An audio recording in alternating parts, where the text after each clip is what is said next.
Convicted murderer Roger Jasy was back in court today, shackled and outsmarted by undercover police who foiled a daring escape plot. Took him by total surprise, actually. It's why it went so smooth. Police say these 6 self-styled mercenaries and 3 others were recruited through a classified ad placed by Jasy in the Soldier of Fortune magazine last year. Jasy had promised the mercenaries $10,000 to bust him free, to escape his life term here for a murder Jasy insists someone else committed. I feel if you're guilty of something, you go on and take your lumps, you know. But if you didn't do it, well then by God you shouldn't be there. This week, state troopers confiscated an arsenal of deadly weapons earmarked for a commando-style courtroom raid by the recruits. There was even a detailed plan to kidnap courtroom workers during the escape. We believe that they would have killed people if the situation didn't work out the way that they expected it to. A key tip-off to police came not from the mercenaries, but from Jasy, who carelessly left behind in his cell last year detailed plans for the escape.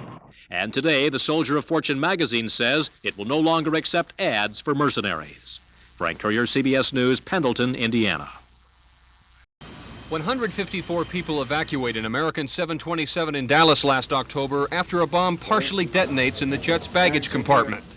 There was one lady who threw herself over the seats, kind of swimming. Moments later, as this tape obtained by CBS News shows, the bomb surprisingly detonates again. Officials believe it could have blown the jet out of the sky. Lawmen say the attempted bombing is another in a series of terrorist incidents, including murders and car bombings across the country, carried out or assisted by hitmen who openly advertised in Soldier of Fortune magazine. They plant explosives on airlines. They attach hand grenades to vehicles. They shoot people. All those are normal tools of the trade for terrorists. This man, Albert Thielman, has pleaded guilty to charges of planting the bomb on the jet in an attempt to kill his family and collect more than $2 million in insurance. Investigators say Thielman answered this gun-for-hire ad in Soldier of Fortune magazine, which had been placed by Richard Savage, who authorities believe masterminded numerous contract killings. Investigators say Savage passed the bomb request on to William Buckley, who sold the explosives to Thielman. Buckley has been indicted for the jet bombing and is expected to be indicted soon for another attempted murder. William Buckley is the man that shot me last August. Authorities say Doug Norwood has survived at least 6 attempts on his life, hits allegedly ordered by his wife's ex-husband. Norwood says Buckley shot him through the chest and leg. William Buckley will do anything for $1. He has absolutely no regard for anyone else's health, well-being, and he is a cold-blooded professional contract killer. Buckley has admitted trying to kill Norwood. In this tape shot by Norwood's attorneys, Buckley described how he planned to carry out the murder. If you're at home, go in, stun him, put a pillow over his head so that you won't have to watch the blood, and if you can, shoot him. Buckley has already been convicted in another murder-for-hire contract, a grenade attack on a Georgia man. I mean, if there was a job there to do, he was willing to do it. Investigators say each week they are learning of new murders and attempted murders tied to hitmen who advertised in Soldier of Fortune magazine, hired terrorists willing to kill for money. Peter Van Sant, CBS News, Dallas. You may remember CBS News correspondent Peter Van Sant's shocking report last July about hired killers who advertised their services in a magazine. The magazine stopped taking those ads, but correspondent Van Sant has been digging up more on the killers, on their customers, on their victims, and why the killings may not have stopped. A Florida man is shot to death in his living room, murdered by a hired killer. Car bombings in Omaha and Atlanta. Arrests in Tennessee, Kentucky, and Washington State. Across the country, investigators continue to uncover murders and contract killers who openly advertised in Soldier of Fortune magazine and were willing to kill anyone, anywhere for a price. These are our terrorists. I think these are the United States terrorists of the 80s. Soldier of Fortune magazine caters to mercenaries and gun lovers. In its back pages, investigators say the magazine unknowingly catered to killers. Guilty of first-degree premeditated murder. Robert Spearman answered one of those ads. At his trial in West Palm Beach, Florida, one of the men he hired testified how Spearman wanted his wife killed. Smother her to death, or not to make it messy. He didn't want her all tore up or anything. Another hitman, John Wayne Hearn, placed an ad in Soldier of Fortune magazine. It read, ex-Marines, non-vets, weapons specialists, high-risk assignments in U.S. or overseas. Hearn received a number of offers. Investigators believe he murdered at least 3 people. He's a cold-blooded killer. He was on his way to becoming a serial murderer. Hearn recently testified against the Florida woman who hired him to kill her husband.